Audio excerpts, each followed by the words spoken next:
para poder pôr aqui na bancada, porque os meus monitores são todos mais recentes, né? Esse cara aqui é assim. Deixa eu ver se está tudo certo aqui. Tá.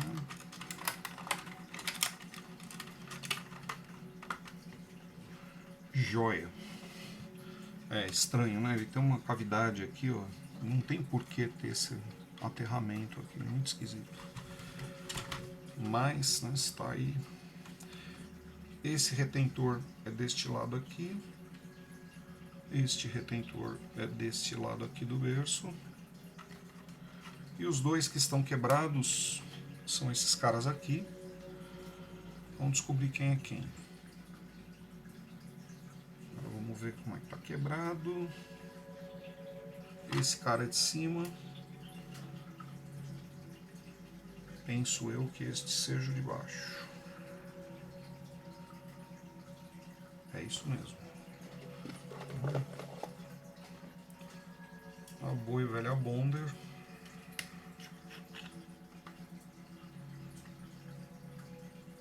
O papel desse pino que eu estou colando aqui é única e exclusivamente manter a unidade reta no berço, né? Alinhada aqui no sentido longitudinal, né? Ele não faz esforço mecânico, não aguenta pressão mecânica alguma. Aliás, nenhum dos quatro aqui aguenta pressão mecânica. Eu não sei porque que existe esse diferencial que dois são fixos e dois são removíveis, né? Enfim, a engenharia deve ter achado algum propósito nisso aí e acabou fazendo. Partindo dessa premissa, eu não vou me esmerar muito aqui em querer fazer essa torre ficar super robusta, porque não vai precisar.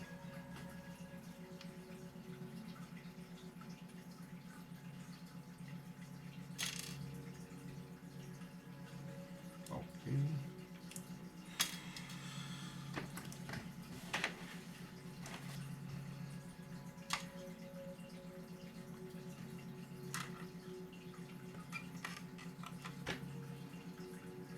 Essa aqui agora.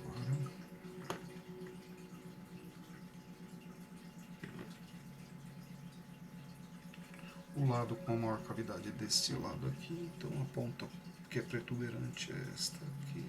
Deve ser mais ou menos nesta posição aqui.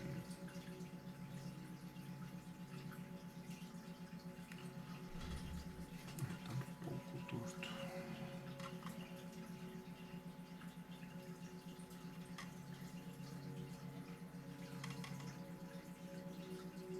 A melhor forma de reposicionar esses dois pinos aqui seria colocando o berço do CD-ROM aqui, para poder alinhar ele certinho, né?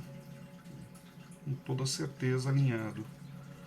Mas aí existe o risco de colar o berço aqui também, porque você tem um excedente de cola na parte de baixo. Eu prefiro arriscar. Putz, colou errado, e aí, como é que faz? Quebra e cola de novo.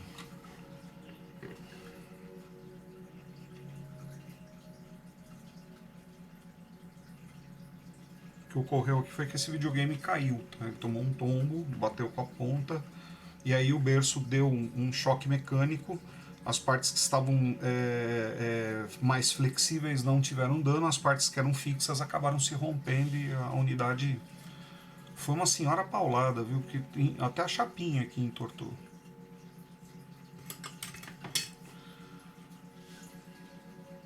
Muito bem, já fizemos o que tinha que ser feito aqui. Vamos colocar esse cara no lugar dele. Vamos começar a trabalhar naquilo que realmente interessa. Vamos lá. O DVD. Primeiro vamos limpar isso aqui que está uma imundície.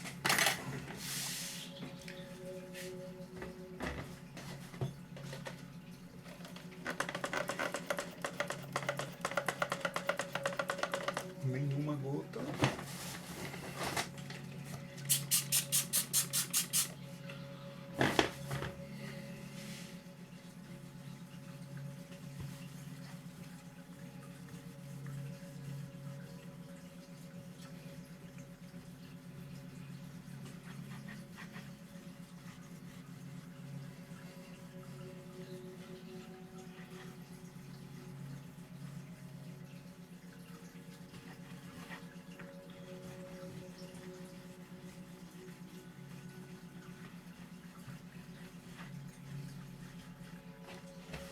Muito bem. Unidade de CD-ROM.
Esses caras que eu estou tirando são borrachas, são chamadas de amortecedor do berço. Tá? O berço é essa peça preta que eu estou segurando aqui.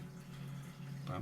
Aí você tem o carro, que é esse cara aqui, você tem o eixo de camis, que é esse camarada aqui, que está ligado no step motor. E esse step motor é quem vai fazer com que esse eixo de camis traduza aí, né, transfira a quantidade de setores que essa unidade de CD-ROM deve pular para fazer as leituras das trilhas dentro do CD. Então, você tem uma pequena frição com uma mola aqui, ó. Geralmente os diferenciais de leituras ocorrem porque há uma folga nesse carro, ou porque há uma graxa endurecida também no carro, ou porque você tem fadiga do material do canhão, né? Ou algum evento mecânico que ocorreu na lente do canhão e você passa a ter erro de leitura também. Tá? Eu trabalhei algum tempo mexendo com isso. Você pode regular a sensibilidade do eixo de camis, que é o que eu acredito que a gente vai melhorar substancialmente a qualidade de leitura desse camarada aqui, fazendo ajustes aqui na precisão. Só que isso deve ser feito assim com muito critério, com muito cuidado, geralmente com osciloscópios fazendo o acompanhamento da curva da leitura do leitor de laser aqui, como é que está chegando a amplitude do sinal, etc e tal. Né? Então não pode ser uma coisa que você vai lá enfiar uma chave de fenda e sair rodando indiscriminadamente, porque você pode destruir o leitor. Tá? Então, pessoal que está assistindo aí não tem muita familiaridade com a coisa, mas está super curioso para ver, beleza. Mas se não souber, não mexa. Não mexa porque você pode estragar um videogame histórico, como é um caso desse aqui. Né? Você pode pegar um videogame de um cliente teu, às vezes você quer dar uma melhorada no produto do cara e acaba causando um dano numa peça que você não vai achar nunca mais para repor. Aí fica complicado pra caramba. Tá? Bom, partindo da premissa que esse videogame agora é meu e que eu assumo totalmente a responsabilidade sobre essa unidade aqui, ótimo, né? Então eu vou mexer em tudo nela. Fazer uma limpeza inicial aqui do berço, tirando poeira, né? Sujeirinhas, etc e tal. Isso a gente sempre tem que fazer para mexer na peça limpa. Depois que ela estiver limpa, eu vou me preservar com luvas e aí passo a dar tratativa no equipamento. Eu estou usando um pincel um pouco mais áspero para as áreas externas do plástico, para poder raspar a sujeira que está encroada aqui no canto.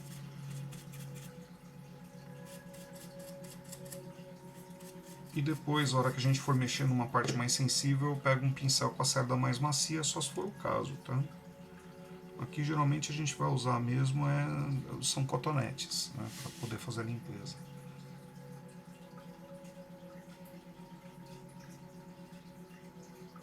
Poxa, eu tô vendo a frição aqui do eixo de camis, ela tá simplesmente perfeita a frição. Deixa eu ver como é que tá a pressão dela.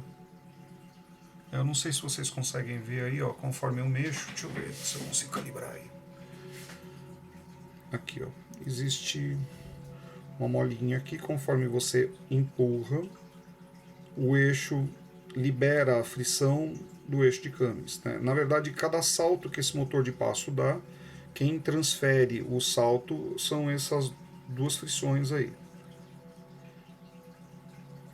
Estou simulando o movimento e a frição está transferindo isso para o carro e está trazendo o leitor. Esse lado aqui está terrível, né? A graxa branca virou uma poeira branca. O flat cable não está rasgado. Isso costuma acontecer demais, estraga bastante, principalmente quando o videogame já foi fuçado. Tá muito bom. Tá bem amassado aqui, mas é só dar uma desamassada nele e limpar. Perfeito, vamos lá para a manutenção então desse cara. Aí eu vou tentar fazer um prévio ajuste e a gente faz um teste de leitura tentando jogar alguma coisa. Olha que bacana.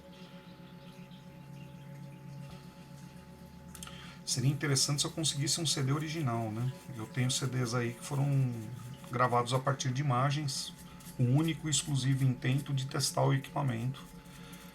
Depois disso, os que eu gostar mais dessa seleção que eu fiz aí, eu vou comprar, né, o CD original.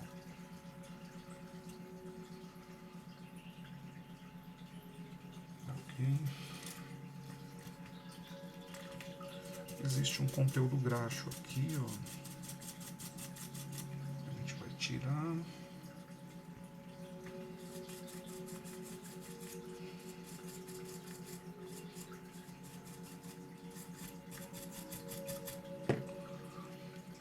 Tá.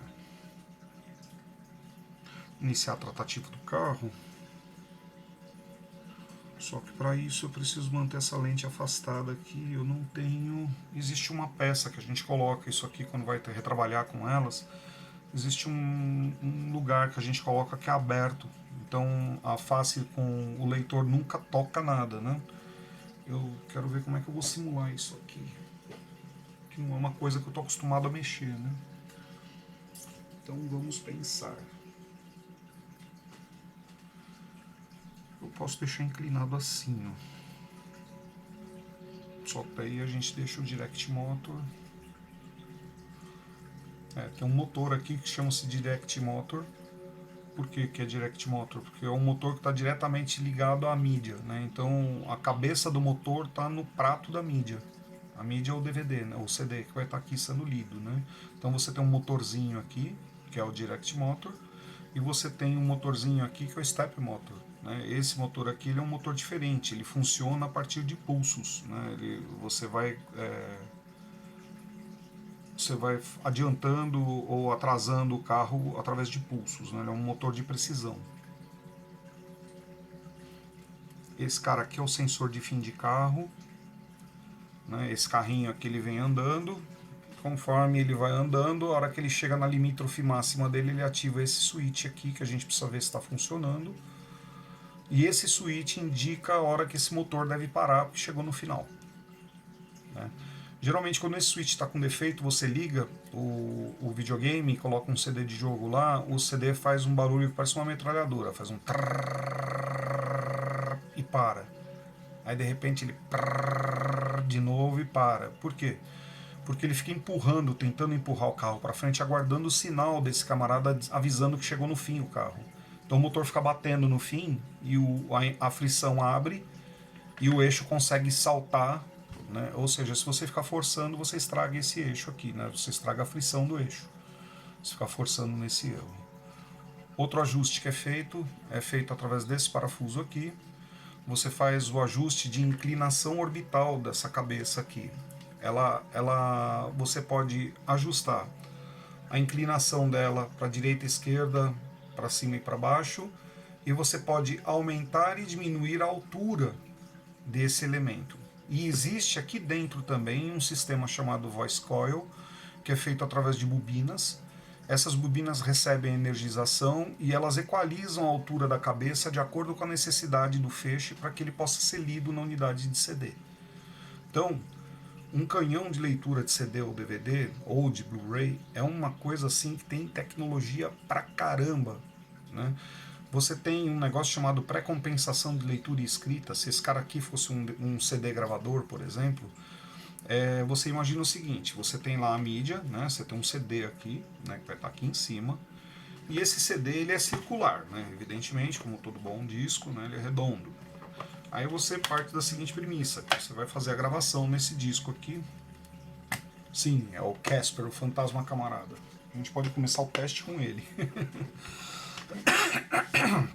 Você imagina o seguinte, a cabeça está aqui de baixo lendo nesse sentido. Só que você imagina esse disco como se fosse uma fatia de uma pizza, né? Começa fininha aqui e vai alargando até o final do último cluster. Dentro dessa fatia de pizza, vamos pegar aqui, fazer uma brincadeira. Eu tô com a cabeça aqui embaixo, tá exatamente debaixo do G de Eugene aqui. Então a gente vai simular aqui aquela fatia de pizza que eu falei para vocês. Tá? Como que funciona a leitura e gravação desses caras aqui? Eles criam um setor, isto aqui é o setor lógico, essa fatia de pizza é o setor. Dentro do setor você tem o cilindro, que são diversos riscos, né? Dentro desse setor. Cada cilindro desse você tem as unidades de alocação armazenadas. Só que perceba uma coisa, o tamanho do cilindro vai aumentando conforme ele vai chegando no final do setor, certo? Quanto mais você vai para o fim da mídia, maior é o espaço do setor. Quanto mais você vai indo para o início da mídia, o setor 0 é aqui no princípio e o fim é aqui. Quanto mais você vem descendo, mais você estreita. Então, para a unidade, ela vai ter que aumentar o período de leitura dela, porque o espaço é menor. Essa mídia vai estar rodando lá 3.000 rotações. Então você imagina, do ponto A até o ponto B, esse disco rodando 3.000 rotações por minuto. Quanto tempo essa unidade tem para ler daqui até aqui com a mídia rodando lá? Consegue visualizar a velocidade que é? É assombroso, não é? Então, agora você imagina o seguinte, quanto mais vai se adensando esses setores, aqui para baixo, vai havendo um processo chamado pré-compensação de leitura e escrita. O que ele faz? Ele começa a dividir a setorização em, assim, por exemplo, aqui ele divide em 3, aqui ele vai dividindo nas mesmas 3, mas um pouquinho maior, aqui ele divide em 2, depois ele vai dividir assim. Então o que ocorre? Na verdade, ele começa a ler um pedaço do dado aqui e termina de ler aqui. Então, quando ele vai armazenar um arquivo, ele começa a escrever o arquivo aqui e termina aqui. Bacana, né? Coisa de louco. Então, o canhão, ele tem que ser uma coisa assim tremendamente ajustada. Tem que ser uma coisa tremendamente limpa, tremendamente azeitada. Tem que estar tudo assim, todos os passarinhos voando, tudo certo, porque senão você vai ter erro de leitura. Então, 99% dos videogames que trabalham com CDs, né, ou DVDs, acontece do quê? O material fadigar. Você tem desgaste do eixo de camis, você tem desgaste da embreagem. É muito comum você ter um desbalanceamento do direct motor, e aí você tem uma folga nesse prato aqui. E aí o que ocorre? A mídia, às vezes essas mídias, esses CDs têm todo tipo de qualidades, né? Então você pensa assim, tem CD que é vagabundo e esse ponto aqui é mais pesado que o outro, né? A mídia não tem exatamente o mesmo peso distribuído por toda ela. Então o que ocorre? Com o tempo, esse prato vai balançando e vai começando a detonar esse motor aqui. Aí quando o motor está detonado, ele começa a detonar mais ainda e aí ele começa a estragar os DVDs e CDs que você coloca lá dentro, porque eles chegam a rodar até fora de posição e às vezes chegam a encostar em alguma parte metálica e acaba dando aquela queimada no CD, né, no plástico. Bom, a lente desse cara está um pouco opacada, mas eu espero que seja sujeira. Tá, vamos começar a limpar ele. Eu já falei mais que o homem da cobra, né? Nós vamos fazer o seguinte, eu vou colocar vocês em time-lapse agora, para não ficar muito maçante a limpeza do carrinho aqui. Eu vou limpar, vou fazer um pré-ajuste e a gente vai fazer o primeiro teste de funcionamento do meu FZ10, tá bom? Até lá, pessoal, sou muito grato pela assistência de vocês. Fico à disposição de vocês pelos comentários. E espero vê-los nas continuidades aqui do FZ10, né, que eu estou ansioso para ver esse cara funcionando e eu espero colocar esses vídeos hoje para vocês, tá? Por falar nisso, hoje é dia 17/11, tá? E agora são 17 horas e 11 minutos, tá? Eu espero voltar em breve. Até mais, tchau!